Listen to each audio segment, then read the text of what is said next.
2025 সাল অনুযায়ী বর্তমানে আমাদের পৃথিবীর উপর ঘুরছে প্রায় 15,000 স্যাটেলাইট, যারা প্রত্যেকেই নানান ছবি তুলছে।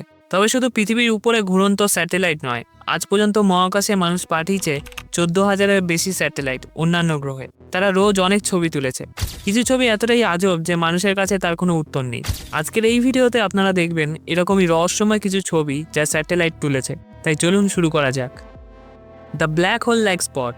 গুগল আর্থ ব্যবহার করতে গিয়ে অনেক মানুষ প্যাসিফিক ওশেনের একেবারে মাঝখানে একটি অদ্ভুত নিখুঁত গোলাকার কালো দাগ লক্ষ্য করে।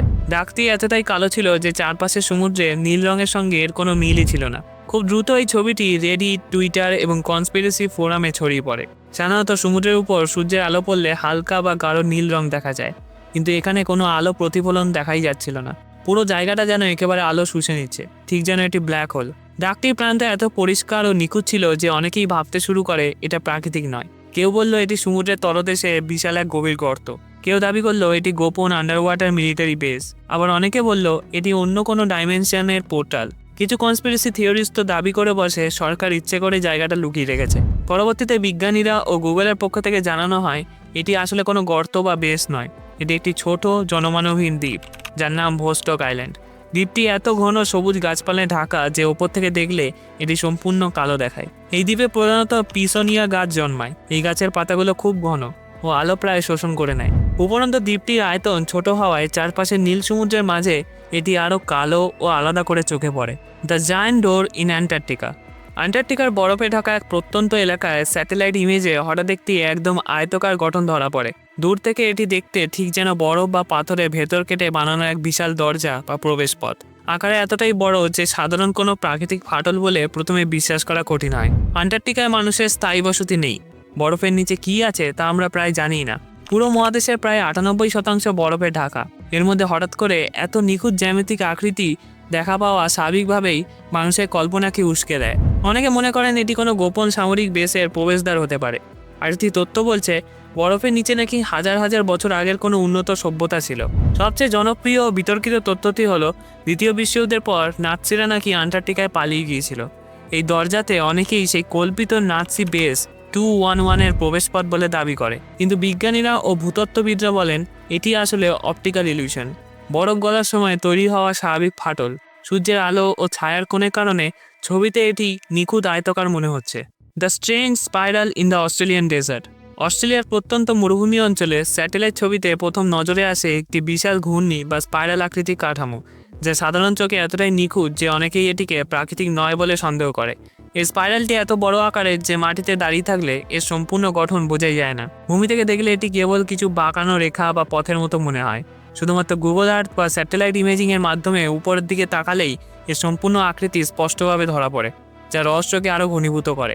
এই অদ্ভুত দৃশ্য সামনে আসার বহু বছর ধরে বিভিন্ন থিওরি বা জল্পনা ছড়িয়ে পড়ে। অনেকেই দাবি করেন এটি হয়তো প্রাচীন আদিবাসী সভ্যতার কোনো প্রতীক, যা দেবতা বা আকাশের শক্তির উদ্দেশ্যে তৈরি করা হয়েছিল। আরেকটি জনপ্রিয় তথ্য ছিল এটি এলিয়েন ল্যান্ডিং মার্কার, অর্থাৎ ভিনগ্রহের প্রাণীদের জন্য তৈরি কোনো সংকেত বা দিক নির্দেশ। কিছু কনস্পিরেসি থিওরিস্ট আবার বলেন এটি কোনো গোপন সামরিক প্রকল্প বা ঠান্ডা যুদ্ধের সময়কার পরীক্ষার অংশ। তবে গবেষকরা যখন ওই এলাকায় বিস্তারিতভাবে অনুসন্ধান করেন তখন আসল বাস্তবতা ধীরে ধীরে সামনে আসে।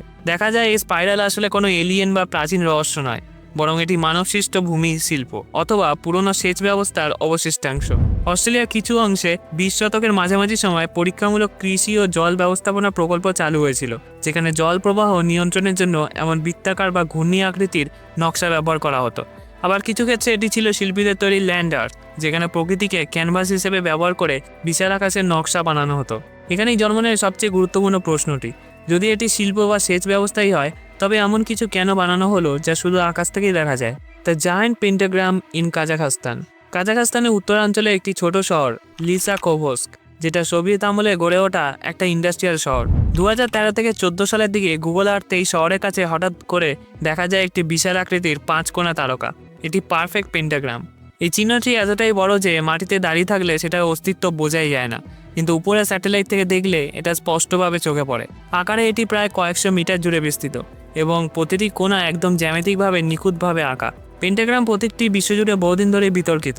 আধুনিক সংস্কৃতিতে এটি প্রায়শই শয়তানবাদ, কাল্ট রিচুয়াল, গোপন সমাজ বা অশুভ শক্তির প্রতীক হিসেবে পরিচিত।